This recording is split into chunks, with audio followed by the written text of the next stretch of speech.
This is an address to the nation by the Leader of the Opposition, Tony Abbott. Since this carbon tax was first announced, I've been to dozens of shopping centres, factories and mines talking about our country and its future. People think our country is drifting and that it's hard to know whether the Labor Party or the Greens are really in charge. Australians are worried about jobs and about the cost of living that just goes up and up. And now there's the carbon tax that's just going to make a difficult situation worse. Like you, Margie and I want a better future for our children. We only have one planet, and I want to preserve it. But you don't protect the environment by making everyday life more expensive and by exporting Australian jobs. This carbon tax is a bad idea because everything will cost more. At $23 a tonne, power prices will immediately rise by 10%, and the cost of living of average households will rise by $515 a year that you can't afford. The Prime Minister says that most families will be compensated, but you can't compensate people who lose their jobs, and the compensation won't keep pace as the tax goes up and up and up. Even on the government's own modelling, millions of Australians will be worse off, including a single income family with one child on just average weekly earnings. The Prime Minister says that the tax won't hurt. But why should we trust her now when we couldn't before the election?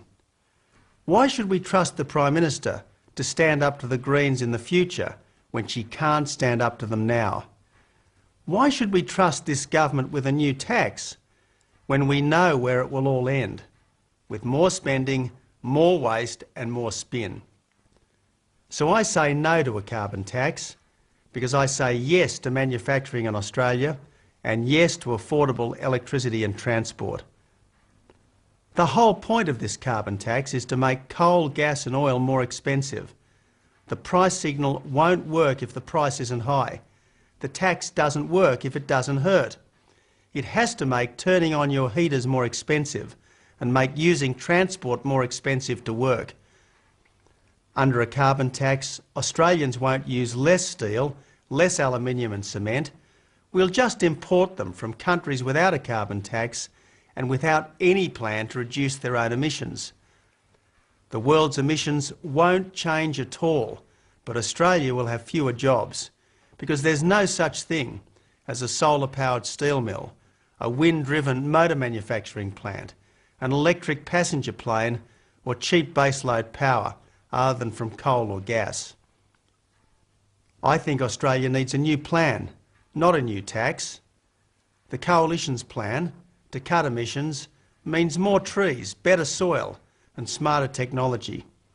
Over the past 15 years, Australians have reduced their emissions intensity by nearly 50% by using energy more efficiently. I've seen farms that have captured thousands and thousands of tonnes of carbon by moving from chemical to organic fertiliser. I've seen power generation that actually reduces emissions because it burns what would otherwise rot in landfills. None of this needed a carbon tax. In fact, a carbon tax would make this kind of innovation much harder. This is the kind of innovation and ingenuity that our plan would fund. Our plan is costed, capped and fully funded from savings in the budget. It means no extra burden on taxpayers and no extra cost to consumers.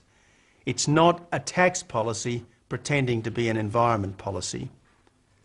The Coalition's plan means a fair go for pensioners without a carbon tax and tax cuts funded from savings, not from a carbon tax.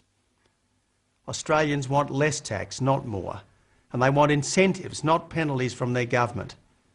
They want a government which delivers after an election what it promised beforehand.